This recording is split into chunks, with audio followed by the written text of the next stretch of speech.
Have you ever felt misunderstood? Like people only see a version of you, but not the real you? Or maybe you don't even fully understand yourself. Carl Jung, the legendary Swiss psychiatrist, believed that most of our inner conflict comes from one simple truth: we are living someone else's idea of who we should be, not who we truly are. But Jung also believes something deeper, that every human being has a core personality pattern, a psychological blueprint. And once you uncover it, you begin to unlock everything: your relationships, your decisions, your emotional struggles, even your potential. In this video, you'll discover Jung's 4 fundamental personality types and how they hold the secret to who you are, who you've become, and who you were always meant to be. This isn't a quiz. This isn't guesswork. This is real psychological theory based on over a century of work that still shapes modern therapy, leadership, and personality science. So if you've ever felt out of place, if you've ever asked yourself, why do I feel and think so differently than others? Then you're about to find the answer. Let's begin. Before we dive into each type, we need to understand the foundation. Carl Jung didn't just create random labels. He believed that personality is built from how we perceive the world and how we make decisions based on that perception. In other words, your personality type is shaped by how you take in information and how you process that information to act. Jung identified 2 core mental functions: perception, how you observe the world; judgment, how you decide what to do with what you perceive. And from those 2, he discovered 4 basic personality functions: thinking, feeling, sensation, intuition. These are the 4 personality types at the core of Jung's system. Let's break them down one by one and reveal the truth behind each. Because once you identify your dominant function, you'll start to understand why you think the way you do, why certain environments drain you, and why some people feel impossible to connect with. And by the end of this video, you'll know far more than just your type. You'll know what's been running you unconsciously. Let's begin with the first type, the thinking type. The thinking type filters the world through logic, analysis, and objectivity. When something happens, their first instinct isn't, how do I feel about this? It's, does this make sense? They value clarity, reason, and truth, not emotional comfort. In conversation, they might seem distant or blunt, but it's not that they don't care. It's just that their emotional reactions come after their reasoning. They ask, what are the facts? What's the principle here? What's the most efficient path forward? Think of scientists, engineers, or strategic leaders. They're often thinking types, but here's the shadow side. They can appear cold or emotionally unavailable. They may dismiss feelings, their own and others', if those feelings don't fit their logic. According to Jung, thinking types thrive in structured environments where ideas matter more than impressions, but to grow, they must learn emotional nuance and recognize that not everything true can be measured. 2. The feeling type. The feeling type makes decisions based on values, relationships, and emotional harmony. They ask, how will this affect others? Is this right or fair? What's the most human choice? They don't avoid logic, but logic comes after they weigh the emotional cost. Feeling types are often drawn to social work, counseling, teaching, or any field that requires emotional sensitivity and ethical judgment. They are excellent at reading the room and often take on the role of peacemaker, but here's their struggle. They may overextend themselves to keep others happy. They can become overwhelmed by emotional tension or avoid conflict just to preserve peace. Jung noted that feeling types carry a deep moral compass, but their growth comes from learning to say no and to accept that not every emotional disruption is theirs to fix. 3. The sensation type. The sensation type is rooted in the present moment. They trust what they can touch, taste, see, or measure. They process life through the senses. Through reality, they don't speculate, they observe. They build their worldview on what is, not what could be. Sensation types make excellent artisans, mechanics, chefs, doctors, or athletes. They're practical, dependable, and detail-oriented, but their blind spot. They may ignore the deeper patterns. They may resist abstract ideas or emotional nuance if it's not in front of them.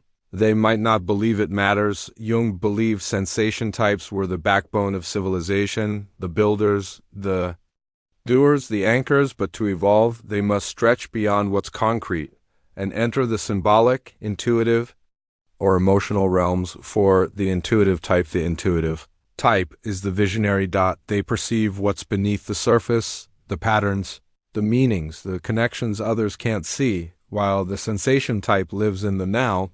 The intuitive lives in the possible. They are idea generators, abstract thinkers, dreamers, and futurists. They ask, what's the meaning behind this? Where is this leading? What does this symbolically represent? They often become philosophers, artists, spiritual guides, or innovators. But intuitives also face danger. They may lose touch with reality. They can become scattered, impractical, or overly idealistic. Sometimes they chase visions and neglect real-world responsibilities. Jung considered intuitives the bridge between the unconscious and conscious world, but he warned, intuition must be balanced, or it becomes fantasy. So, which one are you? Thinking, feeling, sensation, or intuition? You may already feel drawn to one, but we're not done yet because Jung's system goes even deeper. Each of these types can be either introverted or extraverted, and that changes everything. Let's explore that next. By now, you've seen the core of Jung's personality system, the 4 psychological functions: thinking, feeling, sensation, and intuition. But Jung took it one step further. He believed that each of these functions could be expressed in 2 distinct ways. Introverted extrainer. This single distinction changes the entire expression of your personality. Let's break it down. Introversion versus extraversion. According to Jung, most people think being introverted means being shy and extraverted means being outgoing, but Jung didn't define it that way. He said it's about where your energy flows. Introverts focus their attention inward, toward thoughts, ideas, and the inner world. Extroverts focus their energy outward, toward people, actions, and external reality. So when you apply that to the 4 types, you actually get 8 unique personality types. Let's quickly explore how each function changes depending on whether it's introverted or extraverted. 1. Introverted thinking versus extraverted thinking. Introverted thinking types rely on internal logic. They build complex mental models and refine their understanding privately. Think, the quiet philosopher, the systems architect, the strategist behind the scenes. Extraverted thinking types apply logic outwardly. They love organizing systems, making decisions, and solving real-world problems efficiently. Think, the executive, the manager, the action-oriented problem solver. 2. Introverted feeling versus extraverted feeling. Introverted feeling types have deeply personal values. They may not express them easily, but their emotions are strong and private. Think, the quiet moral compass, the poet, the deeply principled friend. Extraverted feeling types are socially attuned. They express empathy, seek harmony, and easily pick up on others' emotions. Think, the teacher, the caregiver, the charismatic communicator. 3. Introverted sensation versus extraverted sensation. Introverted sensation types focus on past experiences, personal impressions, and inner details. They notice subtle sensory cues and often have incredible memory for specifics. Think, the archivist, the detailed artist, the cautious observer. Extraverted sensation types engage fully with the present. They are action-driven, energetic, and thrive on hands-on interaction with the world. Think, the athlete, the performer, the adventurer. 4. Introverted intuition vs. extraverted intuition. Introverted intuition types seek meaning from within. They trust gut feelings, see patterns others miss, and often predict how events will unfold. Think, the mystic, the visionary, thinker, the spiritual seeker. Extraverted intuition types explore possibilities externally. They bounce between ideas, love brainstorming, and connect seemingly unrelated concepts. Think, the innovator, the storyteller, the creative entrepreneur. Can you see how powerful this is? The same core function, like feeling or thinking, can look completely different depending on whether it turns inward or outward. This is why you may have met 2 intuitive people, but one was quiet and contemplative, while the Other was spontaneous and talkative. They're the same at the core. But their direction of energy changes everything. And now that you've seen the full picture, you're probably wondering, if this is so accurate, why do so many of us misunderstand ourselves? That's exactly what we'll explore next. By now, you might feel like you found your type. Or maybe you're more confused than when you started. Don't worry. That's normal. In fact, Carl Jung believed that most people misidentify their true psychological type, not because the system is flawed, but because we're not taught how to observe ourselves clearly. So, why do so many people get it wrong? Reason number 1, you confuse conditioning with nature from childhood. You were trained to behave a certain way. Maybe you were told, don't be so emotional. You think too much. Stop daydreaming. Be more practical. Over time, many people learn to suppress their natural type and adapt to survive in school, work, or family systems. So what you do daily may not reflect who you are naturally. Reason number 2, you mistake behavior for personality. Just because someone talks a lot doesn't mean they're an extrovert, and just because someone is quiet doesn't make them an introvert. Jung didn't define personality by behavior. He defined it by motivation, by where your mental energy flows. A quiet person could be extraverted thinking, constantly strategizing about external systems. A loud person could be introverted feeling, speaking passionately from deep personal values. It's not about how loud you are. It's about how your mind processes the world. Reason number 3, you haven't faced your shadow. Jung's deepest insight was this: we all have a shadow self, a part of us that we hide, reject, or simply don't understand. Sometimes your true personality is buried beneath fear, trauma, or social pressure. So when you try to find your type, you're really finding the version of yourself you've been allowed to be until you confront the shadow. You can't fully see who you truly are. This is why Jung emphasized self-observation, reflection, and knowing your type isn't a label, it's a mirror, a tool to help you understand why you feel unfulfilled, why you repeat certain patterns, and what's blocking you from evolving into your highest self. So, what happens when you finally identify your true type? Let's explore how that changes everything. Understanding your personality type isn't just an intellectual exercise. It's a turning point, because when you finally see your dominant function and how it shapes your thoughts, behaviors, and relationships, you begin to reclaim control of your inner life.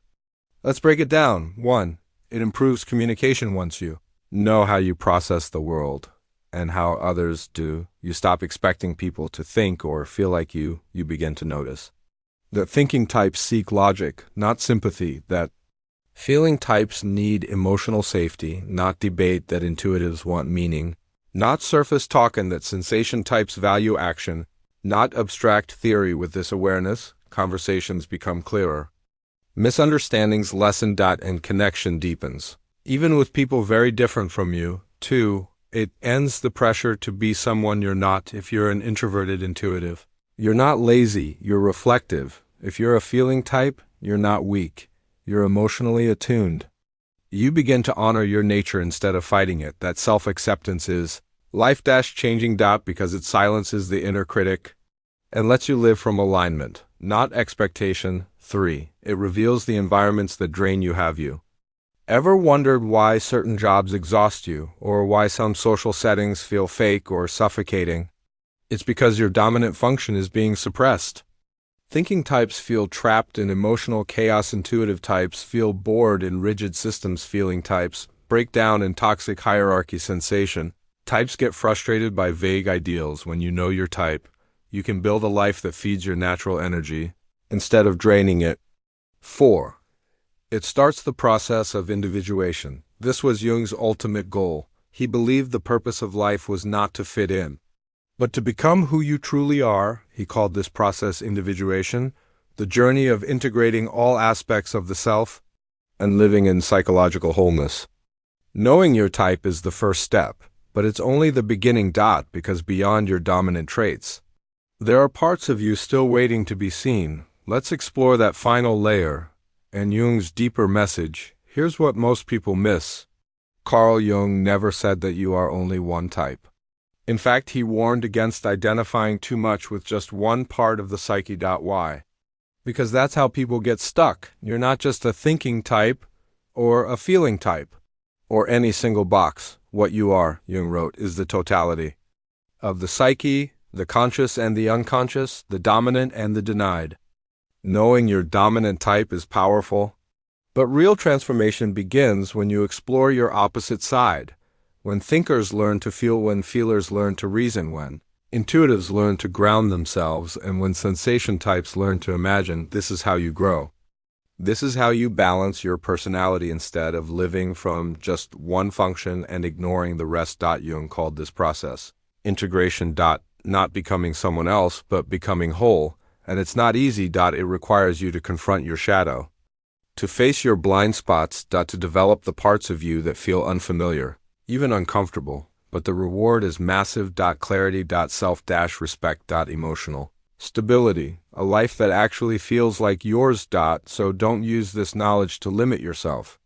Use it to expand. Your personality type is a doorway, not a prison. And if you walk through it, you'll begin to meet the version of you that's been waiting to emerge. So now you know Carl Jung's 4 personality types. You've seen the 8 expressions shaped by introversion and extraversion, and you understand why most people go their entire lives without truly knowing who they are. But you're not most people. You made it this far, and that means something, because self-awareness isn't easy. It requires the courage to look inward. To face the uncomfortable truths and to let go of who the world told you to be. But Jung didn't just leave us with a theory. He left us with a path to becoming more than a role, more than a label, more than just a type. He called it individuation, the lifelong journey of becoming whole. And that journey, it starts with exactly what you're doing right now. Learning. Observing. Questioning. And slowly remembering who you are. So here's your next step. Rewatch this video and take notes on what resonated with you the most. Think about your dominant type, but more importantly, your neglected one. And for the next few days, notice how your personality plays out in real time, especially under stress, pressure, or emotion. Self-knowledge is power, but self-application is transformation. If this video spoke to something deep inside you, like it, share it with someone who's been trying to figure themselves out, and drop a comment. I'm starting my individuation journey today. Let this be the first step, because Jung was right. The privilege of a lifetime is to become who you truly are. And now, that journey is in your hands.